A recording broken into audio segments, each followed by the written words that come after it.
12th accountancy 4th chapter goodwill-ஓட 9th exercise நம்ம பார்ப்போம். இதில் வந்து நமக்கு average profit 14,000 கொடுத்துருக்காங்க, நார்மல் ப்ராஃபிட் ஒரு 4,000, நார்மல் ரேட் ஆஃப் ரிட்டர்ன் 15%, அப்புறம் நமக்கு வேல்யூ ஆஃப் ஆனிட்டி வந்து 3.352 கொடுத்துருக்காங்க. இப்போ இதில் ஆவரேஜ் ப்ராஃபிட்டும் நார்மல் ப்ராஃபிட்டும் டைரெக்டாக சம்லேயே கொடுத்ததுனால நம்ம வந்து தனித்தனியாக நமக்கு இந்த நார்மல் ப்ராஃபிட்லாம் கண்டுபிடிக்கணும்னு அவசியம் இல்லை. இந்த நார்மல் ரேட் ஆஃப் ரிட்டர்ன் வந்து நமக்கு சம்மில் தேவைப்படாது. இந்த ரெண்டுமே நமக்கு கொடுத்துட்டாங்க. இதை வச்சு இந்த சம்மை எப்படி பண்ணுறதுன்னு பார்ப்போம். சம்மில் ஆவரேஜ் ப்ராஃபிட் 14,000 கொடுத்துருக்காங்க, நார்மல் ப்ராஃபிட் 4,000 கொடுத்துருக்காங்க. அப்போ டைரெக்டாக நம்ம சூப்பர் ப்ராஃபிட்டை கண்டுபிடிச்சிடலாம். சூப்பர் ப்ராஃபிட்டோட formula average profit minus normal profit. இப்போ ஆவரேஜ் ப்ராஃபிட் வந்து 14,000 மைனஸ் நார்மல் ப்ராஃபிட் வந்து 4,000.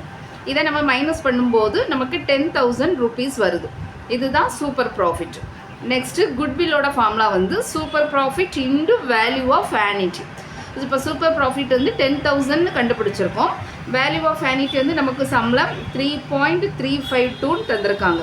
இதை ரெண்டே நம்ம மல்டிப்ளை பண்ணும்போது 33,520 வருது.